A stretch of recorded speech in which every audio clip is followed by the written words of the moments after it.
पश्चिम बंगाल में पिछले 24 घंटों के दौरान 2788 नए कोरोना संक्रमित मरीज मिले हैं और 58 लोगों की मौत हुई है।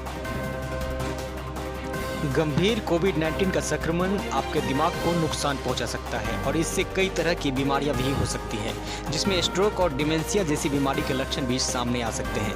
लेसेंट साइकियाट्री जर्नल में प्रकाशित एक अध्ययन के अनुसार न्यूरोलॉजिस्ट ने पहले ही चेतावनी दी थी कि कोरोना वायरस सिर्फ श्वसन तंत्र की बीमारियों तक ही सीमित नहीं है, बल्कि यह दिमाग पर भी असर डालता है। अब यूके में नया अध्ययन हुआ जिसमें संक्रमण से पहले और बाद की स्थिति में ब्रेन स्कैन किया, जिसमें यह पाया गया है कि जो लोग कोविड-19 के संक्रमण से ठीक हो गए हैं उनमें ग्रे मैटर का काफी नुकसान हुआ। विशेषज्ञों का कहना है कि ग्रे पदार्थ के नुकसान से मस्तिष्क को हानि हुई।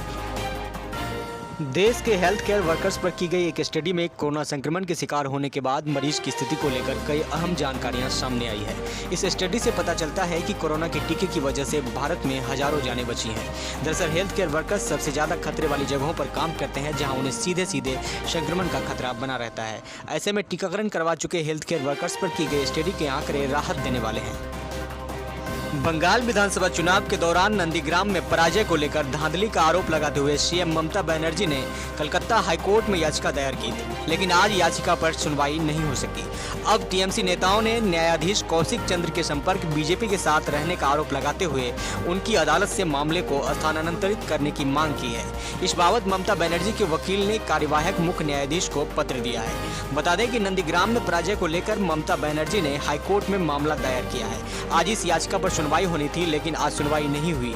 अब 24 जून को इस मामले की सुनवाई होगी। ममता बनर्जी के वकील ने हाईकोर्ट के कार्यवाहक मुख्य न्यायाधीश राजेश बिंदल को पत्र लिखकर न्यायमूर्ति कौशिक चंद की पीठ से मामले को हटाने की मांग की। न्यायमूर्ति कौशिक चंद के इतिहास का हवाला देते हुए ममता बनर्जी ने दावा किया कि जब वह कौशिक चंद वकील थे तो वह एक सक्रिय बीजेपी कार्यकर्ता थे। मुख्यमंत्री ने दावा किया है कि अगर वह मामले की सुनवाई करेंगे तो फैसला पक्षपातपूर्ण हो सकता है। पत्र में लिखा गया है कि संवेदनशील मामला खुद बीजेपी प्रत्याशी की जीत के खिलाफ है। वहाँ यह जज केस की सुनवाई कैसे कर सकते हैं? अगर वह सुन भी ले तो फैसले के पक्षपाती होने की संभावना से इनकार नहीं किया जा सकता है। संयोग से शुक्रवार को जब कोर्ट में मामला आया तो कुछ वकीलों ने इस पर मामले पर आपत्ति जताई। इस पूरे मामले पर जाने माने वकील विकास रंजन भट्टाचार्य ने कड़ी प्रतिक्रिया दी है। उन्होंने कहा कि ऐसी बातें कहने वाले न्यायपालिका को प्रभावित करने की कोशिश कर रहे हैं। छात्र जीवन में कई लोग राजनीति करते हैं, लेकिन जज बनने के बाद, शपथ लेने के बाद वह स्थिति नहीं रहती। मुझे नहीं पता है कि कौशिक चंद ने जज बनने के बाद किसी राजनीतिक गतिविधि में हिस्सा लिया है या नहीं। मुख्यमंत्री आज जो कर रही हैं वह घातक है। एक संवैधानिक व्यवस्था की मुखिया बता दें कि आज इस मामले की सुनवाई होनी थी, लेकिन आज केवल अदालत में मेंशन ही हो सका। शुक्रवार को सुबह 11 बजे कलकत्ता हाईकोर्ट में न्यायाधीश कौशिक चंद्र की अदालत में ममता बनर्जी द्वारा दायर याचिका को मेंशन किया गया। मेंशन के दौरान न्यायाधीश कौशिक चंद्र ने कहा कि प्रायः चुनाव से संबंधित मामले में याचिकाकर्ता को खुद ही उपस्थित रहना होता है। क्या याचिकाकर्ता उपस्थित रहेंगे? कोलकाता समेत पूरे राज्य में बारिश से कई इलाके में भारी जल जमाव है। लगातार बारिश के कारण कई जिलों के निचले इलाकों में बाढ़ का खतरा उत्पन्न हो गया है। इस बीच कोलकाता में रात भर हुई बारिश के कारण सियालदह में 3 मंजिला इमारत का एक हिस्सा दूसरे मकान पर गिर गई। हालांकि किसी के हताहत होने की सूचना नहीं है। दूसरी ओर अलीपुर स्थित मौसम विभाग के क्षेत्रीय मुख्यालय की ओर से बताया गया है कि समुद्र तल पर बने निम्न दाब की वजह से शनिवार तक पूरे राज्य में बारिश होती रहेगी। इधर लगातार 4 दिनों से बारिश की वजह से कोलकाता के अधिकतर इलाकों में जल जमाव हो गया है। महानगर के कई इलाकों में घुटनों तक पानी भर जाने की वजह से लोगों का जनजीवन बदहाल है। 24 घंटे के दौरान राजधानी कोलकाता के मानिकतल्ला में 59 मिलीमीटर, बीरपाड़ा में 54 मिलीमीटर, बेलगछिया में 57, धापा में 49, तोपसिया में 38, उल्टाडांगा में 53, पावर ब्रिज इलाके में भी 53, ठनठनिया कालीबाड़ी में 54 और अन्य क्षेत्रों में 50 मिलीमीटर से अधिक की बारिश रिकॉर्ड की गई है। मौसम विभाग ने मुर्शिदाबाद, बीरभूम और उत्तर बंगाल के सभी जिलों के लिए शनिवार को बारिश को लेकर येलो अलर्ट जारी किया है। अलीपुर मौसम विभाग ने अगले 48 घंटों में पश्चिम बंगाल के लगभग सभी जिलों में हल्की से मध्यम बारिश की संभावना जताई है। गांगेय पश्चिम बंगाल और आसपास के इलाकों में एक चक्रवात और बड़ी मात्रा में जलवाष्प बंगाल की खाड़ी से बंगाल में प्रवेश कर रहा है। इसलिए अगले 48 घंटों में पश्चिम बंगाल के लगभग सभी जिलों में हल्की से मध्यम बारिश होनी है। वहीं आज पुरुलिया, बांकुड़ा, पश्चिम मेदिनीपुर, वर्धमान, झारग्राम समेत कोलकाता के कुछ हिस्सों में भारी बारिश जारी रहेगी।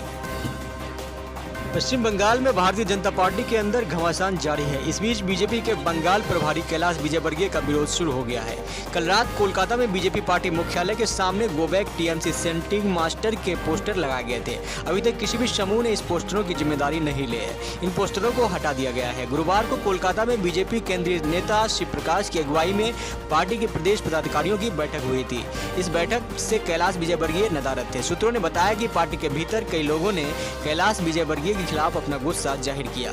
इस बैठक के बाद देर रात कोलकाता की सड़कों पर विजयवर्गीय के खिलाफ पोस्टर लगे।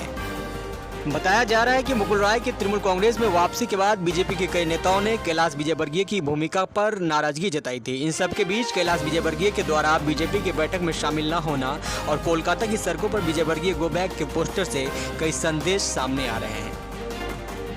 बंगाल विधानसभा में विपक्ष के नेता और नंदीग्राम से बीजेपी विधायक शुभेंदु अधिकारी ने स्पीकर को याचिका देकर मुकुल राय की विधायकी को निरस्त किए जाने की मांग की है। बीजेपी के टिकट पर विधायक चुने गए मुकुल राय ने हाल ही में तृणमूल कांग्रेस का दामन फिर से थाम लिया है। शुभेंदु ने राय को अयोग्य घोषित किए जाने संबंधी याचिका विधानसभा अध्यक्ष को दी है। सदन में विपक्ष के नेता अधिकारी ने कहा कि हमने बीजेपी के कमल चिन्ह पर चुनाव जीते मुकुल राय को विधानसभा से अयोग्य ठहराने की अपनी मांग के समर्थन में सभी दस्तावेज तैयार कर भेज दिया है। मुकुल राय हाल ही में संपन्न विधानसभा चुनाव में बीजेपी के टिकट पर कृष्णानगर उत्तर सीट से विजय हुए थे। इसके बाद वह 11 जून को वापस तृणमूल में लौट आए। वह 2017 में ममता बनर्जी की पार्टी छोड़ने के बाद बीजेपी में शामिल हुए थे। इसके बाद गृह मंत्रालय ने उनकी सुरक्षा भी वापस ले ली थी। बंगाल विधानसभा चुनाव के दौरान बीजेपी का समर्थन करने वाले नेता देवाशीष आचार्य की गुरुवार रात को हत्या कर दी गई। बताया जा रहा है कि कल रात को उन पर कुछ लोगों ने हमला कर दिया था, जिससे उनके सिर पर काफी गंभीर चोटें आई और उनकी मौत हो गई। बीजेपी ने अब इस मामले में सीबीआई जांच की मांग की है।